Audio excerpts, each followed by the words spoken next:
everybody. Welcome to the Blind Spot Project. This is the series where we like to talk about a movie that's a classic, that is beloved, and that we haven't seen. And we talk about it, and it's a lot of fun. And today we are celebrating Christmas. Merry Christmas to all of you out there. Happy Hanukkah. Hanukkah starts late this year, which is kind of fun. Yes. It's starts on Christmas Day, which is interesting. So yeah, whatever you're celebrating, I hope you're having a great day. And we are talking about It Happened on Fifth Avenue. This is from 1947. And it's one of the few, there's not that many Christmas movies left that I haven't seen. So it's one I hadn't seen. And it's going to be a lot of fun. I am film critic Rachel Wagner. Monda's here. Hi, good to be back. Happy holidays, everyone. How are you doing? I'm good. We have a massive snowstorm here in the six, so I'm nice and cozy inside, thankfully, and doing this with you, Rachel. I'm excited. It's too bad we didn't watch like Remember the Night or something with like a big snowstorm, that would have been perfect. Honestly, I like the day after tomorrow is probably like the one that I get like so wrapped up in. It's not like it's a disaster movie, which is not the equivalent of like a cozy Christmas day. Oh, but yeah. It still scares me. That's my go-to. It's like, you know what? Day after tomorrow is pretty solid right now. What would be my snow day movie? I feel like because you're like bunkered down, it's like a great time to watch like the 5 hour Pride and Prejudice, BBC. Ooh. Colin Firth. Yes, that is a good one. Yeah, that is a good one. Like absolutely, it's Colin Firth. Like, why wouldn't I? That's what I would choose. 5 hours with Colin Firth, count me in. Yeah, sign me up. And we will also be revealing at the end of this episode our blind spot picks for next year. So it'll be really fun. And so we're talking about It Happened on Fifth Avenue. And this movie was from 1947. It's directed by Roy Del Ruth and writers Everett Freeman, Vic Knight, and Herbert Clyde Lewis. And it stars Dawn DeFore, Victor Moore, Charles Ruggles.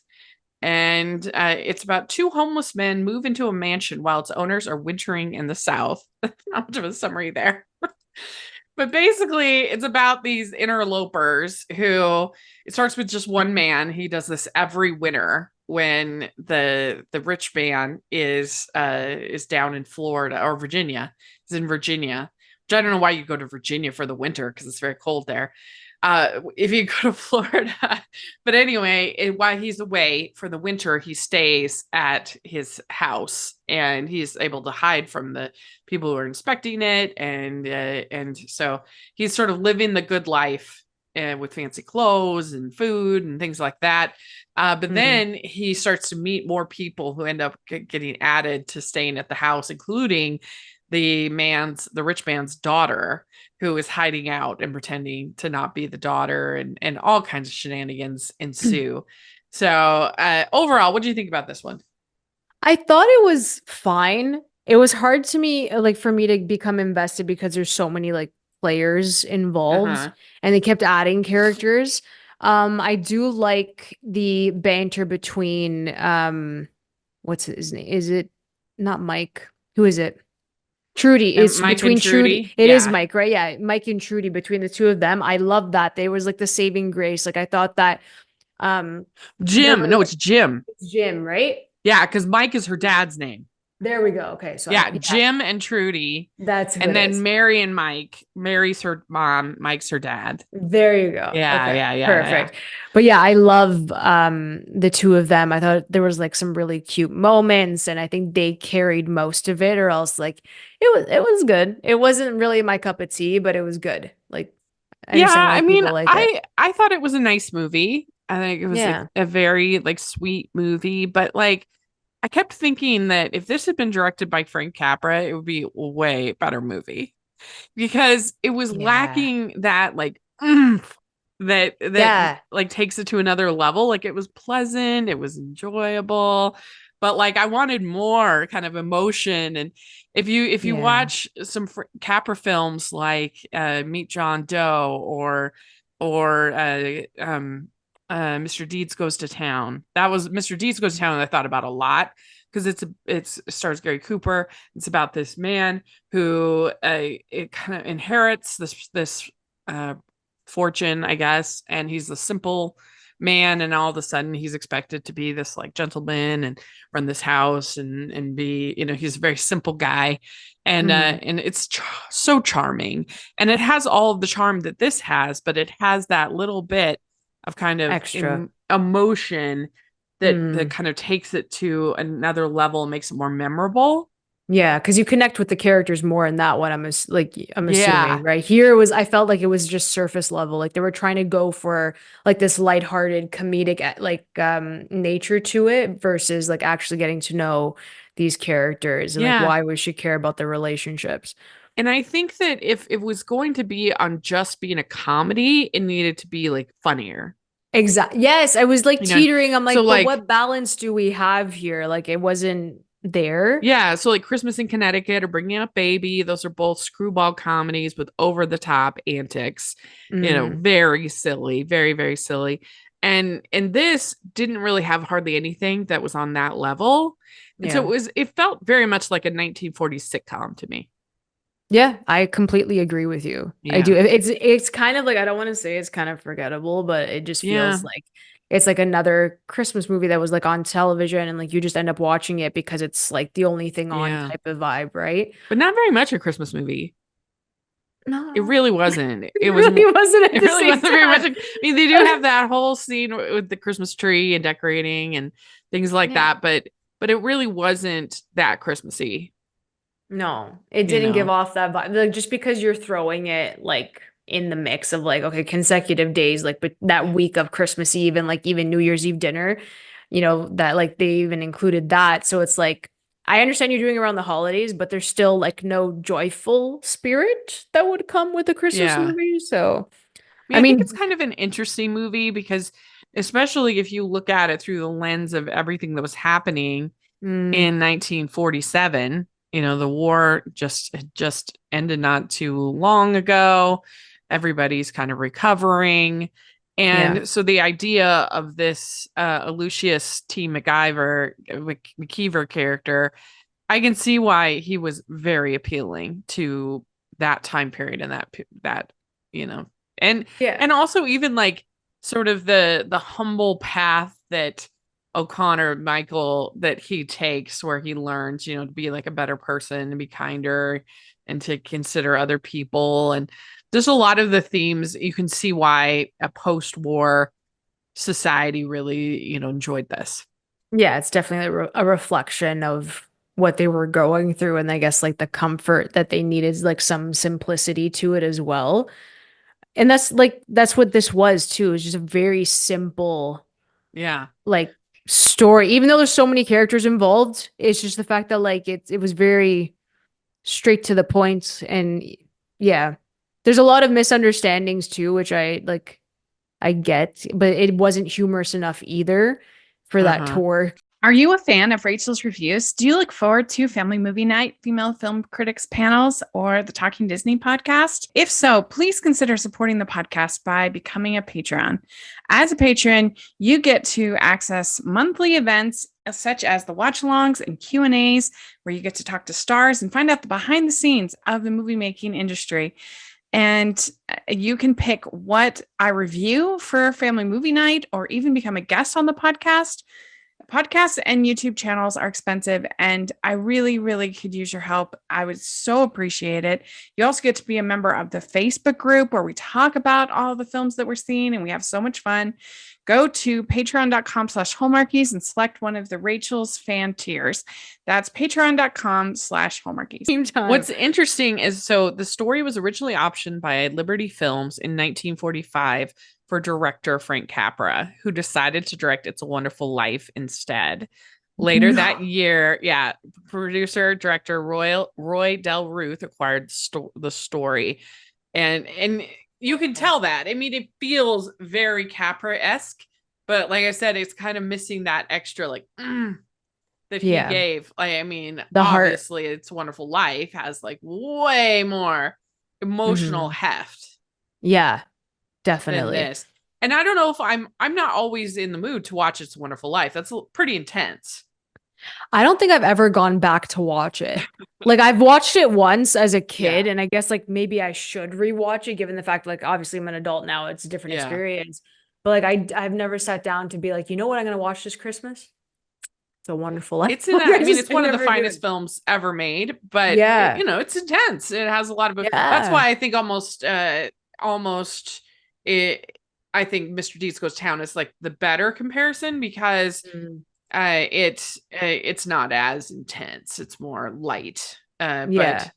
I mean, have you seen the Mr. Deeds, Like the Adam Sandler? Sandman? Yeah, yeah, absolutely. Okay, I've watched. that's the same basic plot of Okay. Mr. Deeds Goes to Town, except there's no little boy Okay. Okay. in the original. In the original. Okay. I But haven't that gone through is Capra's like films, so like I have to tap into that eventually. So, yeah, it's really good. I mean, especially it was made in 1936, so that would have been like really in the heat of the Great Depression.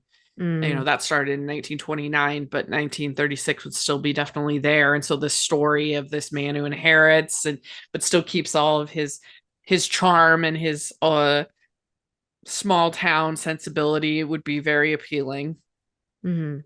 to to people from that era.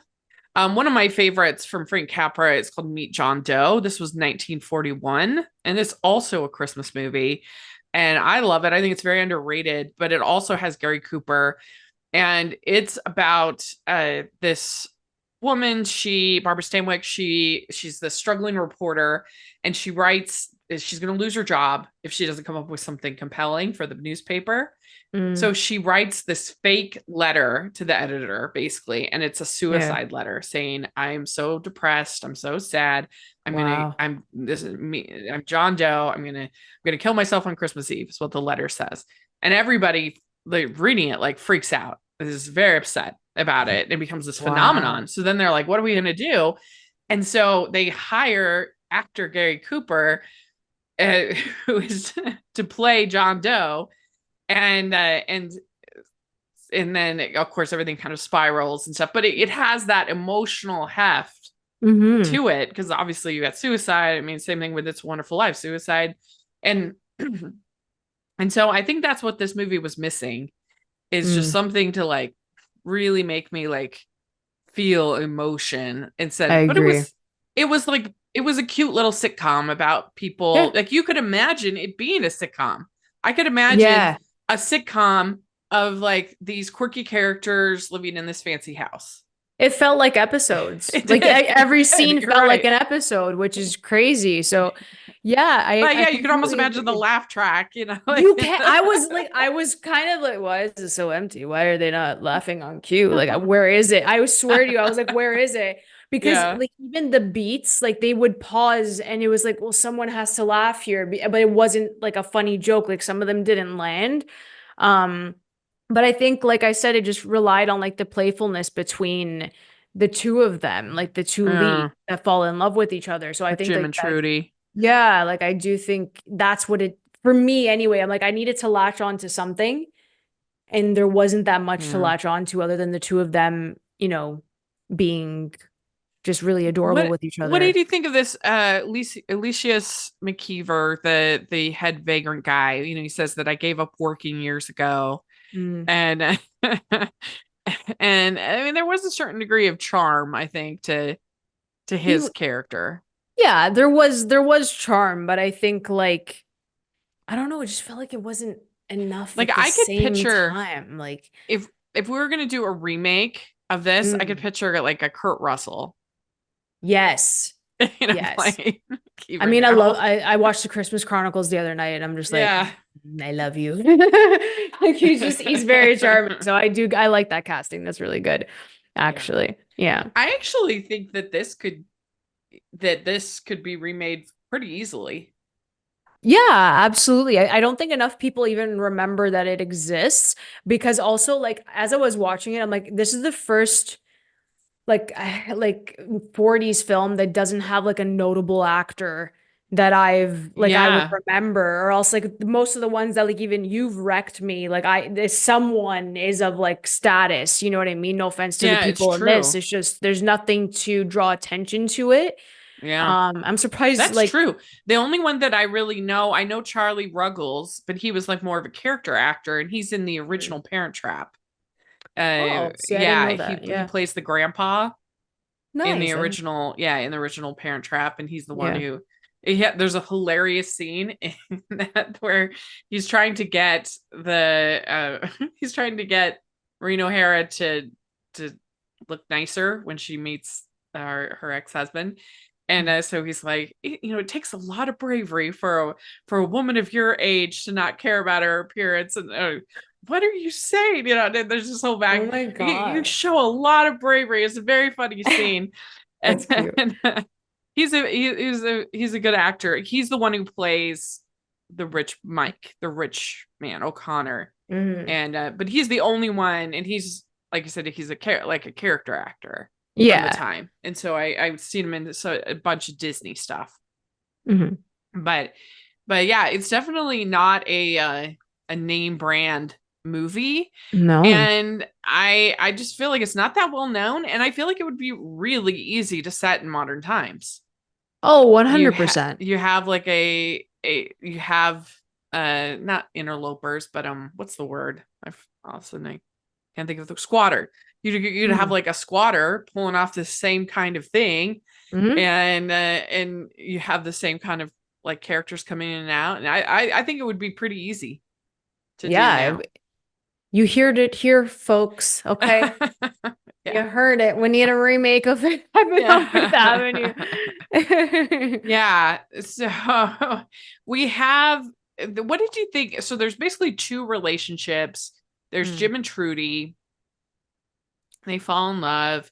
Trudy's very unhappy. mm, She's feeling smothered by her parents, and she's lonely, and she's going to pretend to be to not be an O'Connor, and because she's kind of fallen for Jim and that whole dynamic.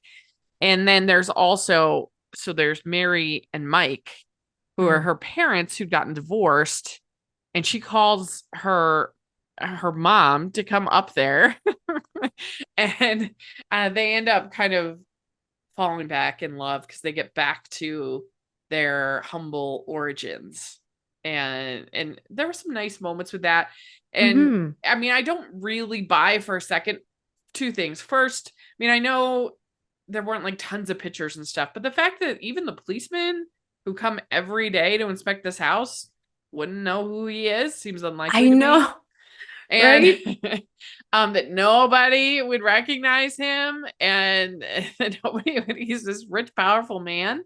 It's like Like he's everyone should basically know him. supposed to be like a Vanderbilt or Like a a tycoon, yeah. yeah. Like, how do you not And know? it seems Rockefeller or something like that. And it seems Yeah. unlikely that nobody would know him, and that nobody would know his daughter. They would be bigger names than that. But How? nevertheless, so you kind of have to buy that. But there is a certain charm to seeing like her dad like Mm-hmm. slumming it out in the guest quarters and trying to make his bed, and eating like normal food and just stuff like that. It's charming. Yeah, no, I really like just seeing the contrast in the relationships too. Because there, like you said, there's like some cute moments between them. And I do like the fact that like they were divorced and then they came back together and realized, I really like that. Like it just makes it feel wholesome at the same time because like there's two different love stories happening based on like what like their position in their life too Hmm. and what they've learned like apart like as individuals to come back together. So I thought that was nice. Yeah. Yeah. And there were some nice scenes, like the scene where they go to the tailor, and the tailor gives this kind of speech. He says, "Look, when moths are learning, I got here in all wool suit. One moth tells the other, they're coming for a banquet. They're bringing their friends. Pretty soon, I got here a moth convention, a spray gun I gotta buy, insecticide I gotta buy, all night long. I'm staying and spraying. I'm not coming home. My wife is getting mad. She's leaving for Reno. She's getting a divorce. What am I getting? Custody of the moths. Alimony I am paying. Payments I'm missing. To jail I'm going. My business I'm losing. I'm a bum. All because you are bringing me this awful suit. That's so funny. It was that rant. That was a good moment. That was good. We've been saying, like, there's some really, really fun moments that just, hold your attention. But like, that was a very good one. I laughed at that one too, because he just kept going on. I was like, yes. What do I get? Custody of the moths? Speak your truth, sir. That was funny. Yeah. That was good. And you see his like adjustment to living the humble life. And he's like, only the rich get ulcers. And he can't handle like the everyday food. Like at one point they try to feed him bologna and he's like, ugh. That was funny, actually. I also thought it was funny when he thinks that the baby is, because more and more people keep getting added to this house, and he thinks the baby is Trudy's, and he's like, oh, I died laughing with that one. I was like, why are you? He freaked out. That was so funny. She's like, what do you mean? Like, you would have known. Now gonna be my yeah, it was funny. And there was some pretty good writing. I like when he says, never put one worry ahead of another. I like that line, too. That was a good line. Like that. Yeah. And like I said, him making his own bed was funny. He's like, this bed is a disaster. I can't do anything right. Where's my one? So he says 24 hours, I'm calling the police. And that's when she calls her mom in. And because she gets desperate. So the mom's going to pretend to be a cook. And the mother makes slumgullion, which I guess is a kind of stew. Yeah. Here's a slumgullion. It looks like it's almost like goulash. I'm looking online. It has elbow macaroni, lean ground beef, onion, tomato sauce, mushrooms, garlic, tomato, salt and pepper, and stewed tomatoes. So it's kind of like goulash.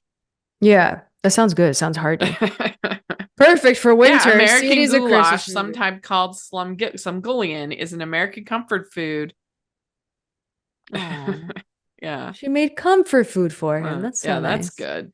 That's good. It looked more like soup than goulash. Goulash is more like pasta, Yeah. But I've seen these recipes. Easy slumgullion stew. You're going in depth, Rachel. You're gonna cook it. It's a deep dive. It's a deep dive. Everyone, get your notepads out. It's gonna be cooking with Rachel. Another section. And so they're getting to know this Jim guy, and they're very skeptical of him. They're like, you're not good enough for our daughter, but she doesn't know that they are her parents, because she wants him. She wants him to love her for her. And so that's how she convinces her parents to do this whole charade, which I don't think that she would be able to do. But anyway, it's the premise, which is fine. Yeah. And so basically so Jim and his two friends are starting this whole scheme about turning old soldier barracks into property to rent out, like condos. They're basically gentrifying the army barracks. Straight up, like that's what they're doing. But O'Connor, her dad, is also interested in this same property. So it becomes this sort of tit for tat between the two of them. Between the two groups. Which again is like, you needed something, like some sort of conflict too, right? So I like to line, indigestion is caused by unhappiness. Facts. He's a sourpuss with a sour stomach. I like that one too. That's a cute one. And they end up completely depleting the pantry. By the end, it's gone. And then you have O'Connor, he's shoveling his own snow. He's like, this is a whole new low for me. And then him and Mary are talking. We had lots of friends in those days, real friends. And so, that's where it gets kind of sweet. And yeah. It's like the meaning of like just being kind and being a good person, puts into perspective. yeah. So then they end up getting caught by the patrolman. I mean, and I'm like, how did they expect not to get caught? They're putting up like a whole Christmas tree. Like, what? Those cops needed to be checked, to be honest. Like, wake up, guys. Yeah, but they're basically like, come on, who's it hurting? Be on our side. And so they convince him to not tell. And they're like, we're not opposed to man and woman falling in love. Oh my God. It was so funny. And then so then McKeever tells Mary and Mike that they're in love with each other. It's obvious Mary's in love with you. So they were like, what? They're like, what do you mean? Do you know what happened? Are you aware? Yeah. So then they find out that this barracks got sold to O'Connor. They're very upset. And there's this whole scene where O'Connor's assistant makes the announcement, and he gets tomatoes thrown at him. That was funny. You rarely see tomatoes being thrown. Yeah, you anymore. Really do. So when it happens, you're like, whoa, they really don't like this. Only to Fozzie Bear. They're the only one that gets. So then Jim takes Trudy to a cheap restaurant. He's considering going to Bolivia, the big trip. And so she gets all upset. You don't really love me. And they break up. All happiness is gone. It feels like a morgue. Oh my God. That was a good one too. Any house is only what its occupants make it. That is so factual. Yeah.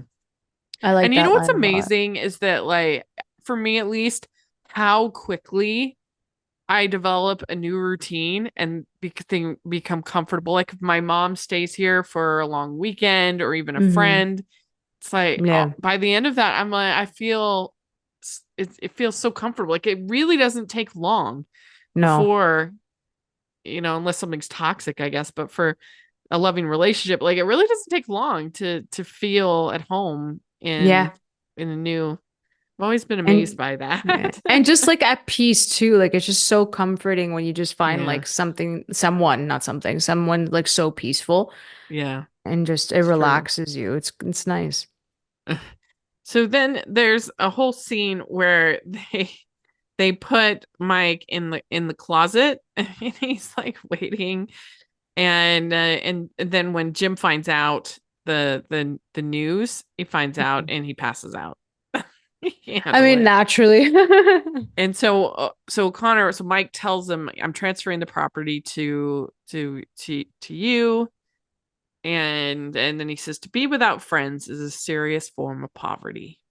They're a richer man than I. And he says, then he says about McKeever, he says he's a richer man than I. He's coming through the front door next winter. Because he's always sneaked in through the back. Yeah. Which was very sweet. Yeah, it's nice. There are nice moments.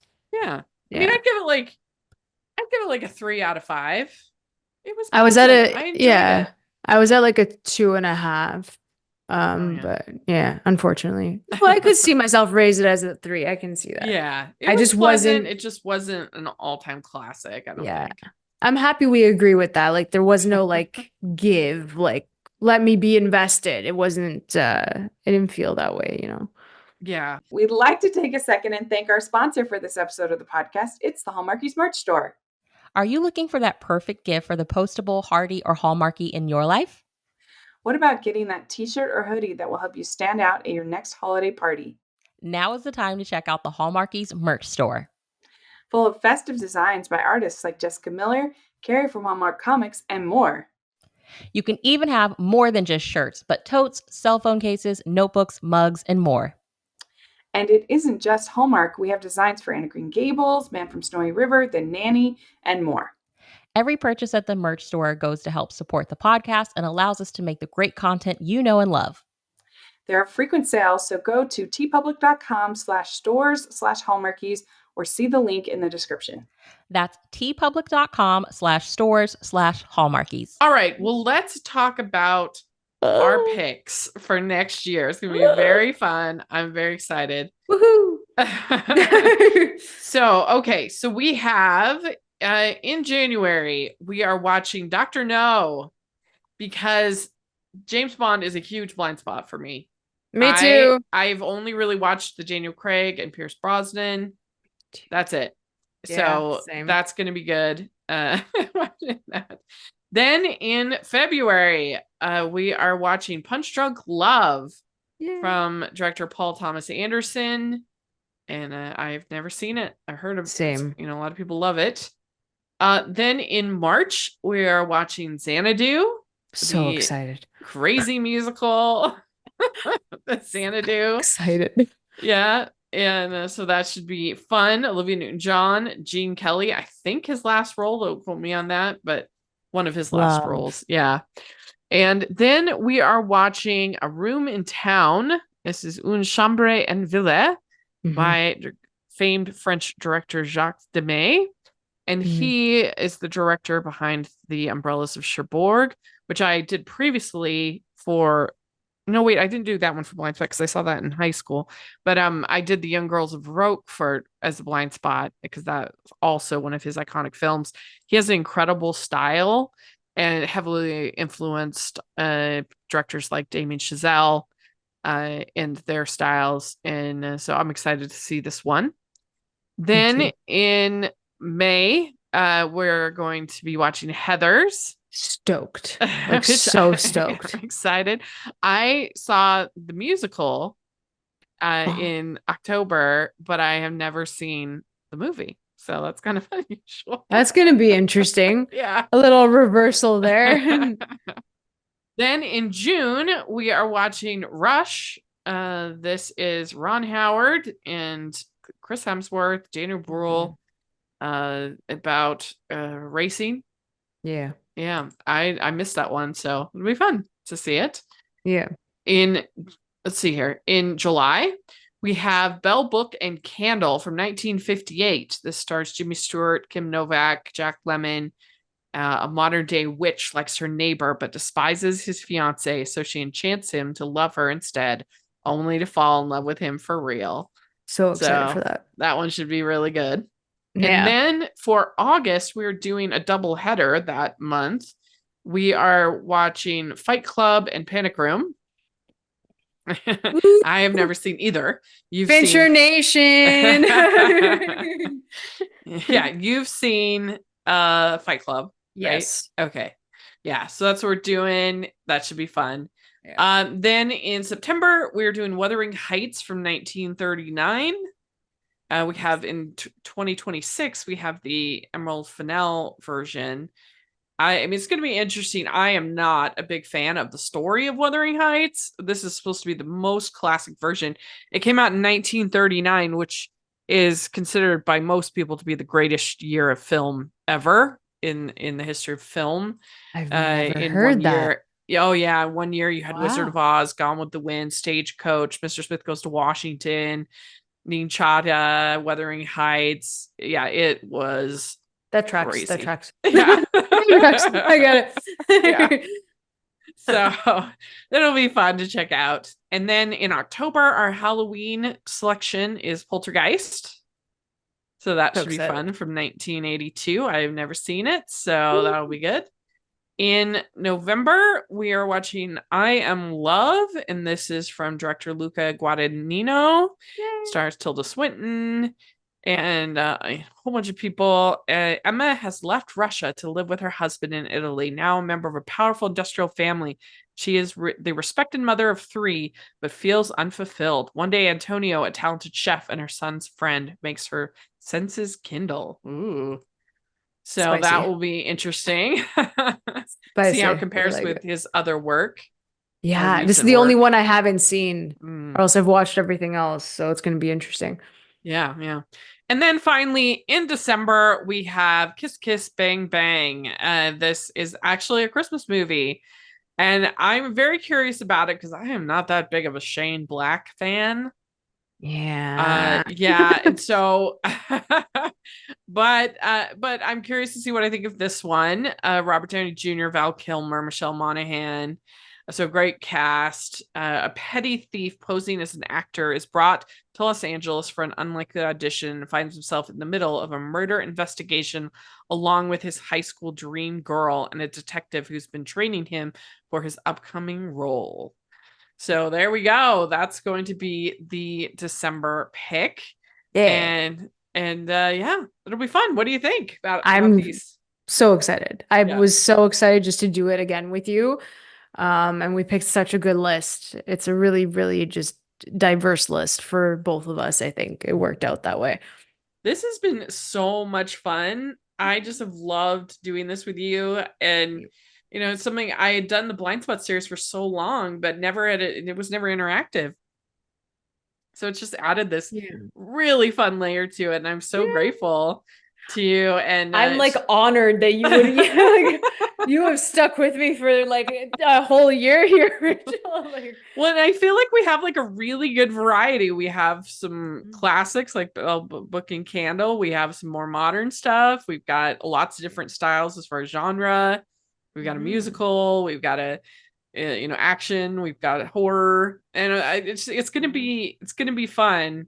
And so they're not all like stuffy Oscar, baity kind of movies. yeah. Like there's a good variety, I think. Yeah. I think people are really gonna enjoy 2025 Yeah. blind spots. So Yeah. let us know what you think of It Happened on Fifth Avenue if you've seen it. I know it's a big one over there at TCM, the Turner Classic Movies, and they play it all the time. Really? And yeah. So Wow. I think it has developed somewhat of like a cult following because it is played quite a bit. So if you're a fan, I would love to hear more about what you love about it and your favorite parts. And so put that in the comment section or on Twitter. I'll write up my review. We'll have a link for that. And yeah, let us know what you think about our picks for next, and I'll write up a post about that as well. But our picks for next year. Love to hear your thoughts on all of that. And Amanda, where can people follow you? You guys can always follow me over at AMXNDA Reviews on Twitter.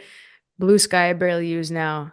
Threads I barely use now. So just find me on Twitter, and then you can find me on Instagram at Amanda Guaragi, Guarragi as well. So I'm the same as you. I mean, I technically have it, but I'm just like, I just can't. It's too many copy and paste and like I've worked too hard to build up a community on. I just can't with another one.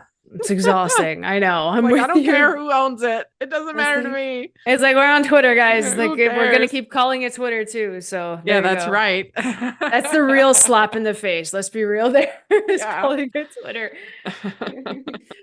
But you can follow me at Rachel's Reviews all over social media, and also check out the Hallmarkies podcast. Got lots of fun stuff over there. And check out the patron group. That's the biggest way you can support. And we have really cool patron bonuses. Like we're going to have for January, we're going to have actor Jesse Hutch, who's in the new movie Homestead. We're going to have him on for Q&A. He's done a bunch of really cool Hallmark movies. Nice. And it's going to be super fun to like talk to somebody who's a working actor. And that's the kind of thing you get if you're a patron, and any level of patron can participate in those activities. So definitely please check it out. I would really appreciate it. And then we have our merch store where you get fun, cool designs. We have some movie themed designs, which are really fun. We have one on inspired by It's a Wonderful Life. It says Merry Christmas Movie House, which is what he says at the end. Merry Christmas. So we got tons of fun designs. And so check that out. And thanks so much again. And I wish you a very, very Merry Christmas. Merry Christmas. Merry Christmas to all of you. Happy New